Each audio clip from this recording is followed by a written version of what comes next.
ایک بادشاہ اپنی خدمت گاروں اور سپاہیوں کے ساتھ سامان سفر تیار کر کے ایک روز شکار پر گیا۔ جب وہ پہاڑ کے دامن میں دوپہر کا کھانا کھانے دسترخوان پر بیٹھا تو ایک شاہین نے اچانک آ کر اس کے سامنے سے بھنے ہوئے مرغ کو پلک چھپکتے ہی اٹھا لیا اور تیزی سے اڑتا ہوا چلا گیا۔ بادشاہ یہ بنا ہوا مرغ کھانا چاہتا تھا لیکن وہ دیکھتے کا دیکھتا ہی رہ گیا۔ اس نے فوراً ہی اپنے سپاہیوں کو حکم دیا کہ شاہین کا پیچھا کریں اور مرغ واپس لے کر آئیں۔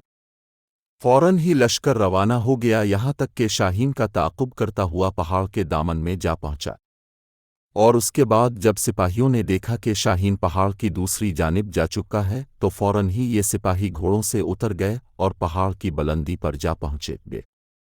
پہاڑ کی دوسری جانب پہنچنے کے بعد انہوں نے بڑا عجیب و غریب منظر دیکھا۔ ان کے سامنے ایک شخص تھا جس کے ہاتھ اور پاؤں بندھے ہوئے تھے اور وہ زمین پر پڑا ہوا تھا، اور بھنا ہوا مرغ دسترخوان سے اٹھا کر لانے والا شاہین بڑے مزے سے اس شخص کی مہمان نوازی کر رہا تھا۔ وہ پرندہ اپنی چونچ سے گوشت نوچ نوچ کر اس شخص کے منہ میں ڈال رہا تھا، اور اس کے بعد وہ اڑا اور کہیں سے اپنی چونچ میں پانی بھر لایا، پھر اس نے یہ پانی شخص کو پلا دیا۔ سپاہی اس شخص کے قریب پہنچے اور اس کے ہاتھ پاؤں کھول کر پوچھا کہ یہ کیا ماجرا ہے؟